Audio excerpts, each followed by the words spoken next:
Yeah, so it's my first time at the convention. It's been so incredible getting to actually meet people face to face that have been dealing with the same terror their whole life, which is misophonia. Heard some really interesting stories, and so scary to think that so many people have lived into their 70s, even not even having known about it or what it was.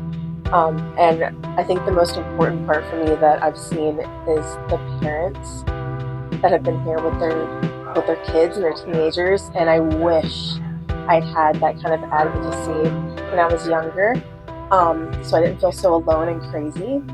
Welcome to Between Two Ears. This is a spontaneous series.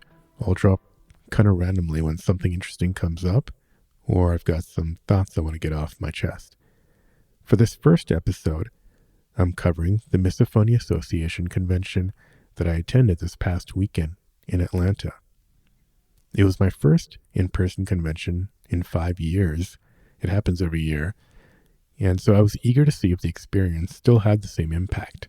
I've attended 2 conventions in person previously and a few virtually due to COVID, but there's something unique about being there in person. And it really was impactful, not just for the presentations, but especially for reconnecting with old friends and meeting new folks.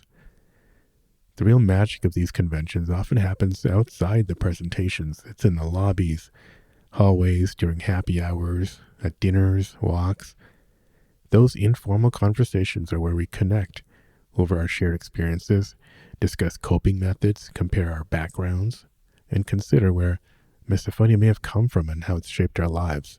It's incredibly powerful to be among people who truly get it.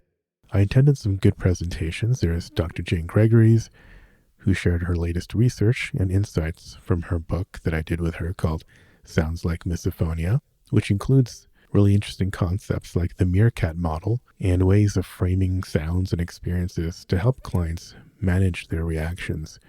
The feedback to this presentation was great, and I even had the privilege of participating in that session. I also checked out Jaelline Jaffe's presentation. She drew from her work in therapy. Jaelline discussed connections between misophonia and childhood experiences, including those from conservative religious upbringings, family volatility, and other high-stress environments. This really resonated deeply because if you've been listening to the podcast, you know that very similar themes come up all the time on the show. Ellie Rapp's keynote on Misophonia 101 was interesting, and Heather Hansen did a session on brain imagery and non-orofacial triggers, meaning triggers that don't come from, the mouth and throat. These added to the science in the discussions, which is always interesting, though I wouldn't say immediately practical for coping. A few things that may surprise people not familiar with the Misophonia Association conventions is that they go to great lengths to create a comfortable environment. There are rules to prohibit food and drink in the presentation rooms, and the snacks that they provide are specifically chosen for soft and quiet textures. And there are eating areas available away from the main spaces, so you can go and avoid triggering others.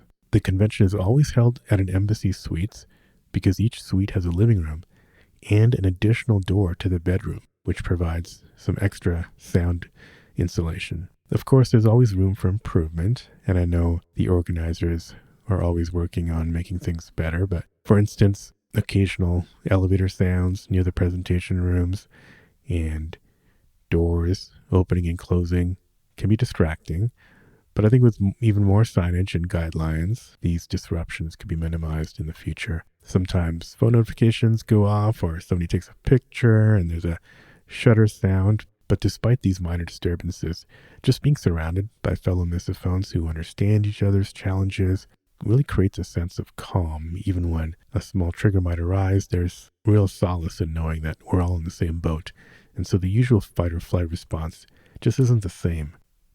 So throughout the convention, I actually had a couple microphones to capture some live feedback from attendees. So I'm going to play a few clips for you here. You can hear a common theme on how people, I think, really appreciated being together. I'd never met anyone with misophonia before, ever, until this weekend. So for me, it's not that I learned a lot, which I have learned quite a bit. It's the validation. The validation is incredible. Yeah. It's it's a lot to learn for people that don't have it. And I think I should see more people that don't have it come here to learn about it. So that's a huge thing. This was my first in-person Yeah. convention. I've been to the last 3 or 4 virtual conventions. Okay. So I was really excited to be able to come in person for the first time because it was closer to where I live on the East Coast. Okay, cool. And what did you think, like meeting everybody here who also have misophonia and some experts? It was great. It was a different experience than the virtual session, and I'm really, really glad I came. It was wonderful meeting people and making connections. And now to end, I want to play a clip from Dr. Marcia Johnson, who's president of the Misophonia Association. I just can't say, first of all, how grateful I am for all the people who come to these conventions year after year. And we had to miss some of those dreadful years during COVID. And we're back now in the second year of being in person. And the fact is, people put together effort to get here. And when they come, they are so enthusiastic and positive and eager to get together and share and create this new friendships. And they participate in every session. All the heads nodding during conversations, and people hear what they are feeling, or illumination from some revelatory research that they're like, oh, you're kidding. Right. I have that. I experienced that. I know what it is now. All right, well, that's it. These are meant to be short and sweet. Thanks for listening to the first episode of Between Two Ears. And until next time, wishing you peace and quiet.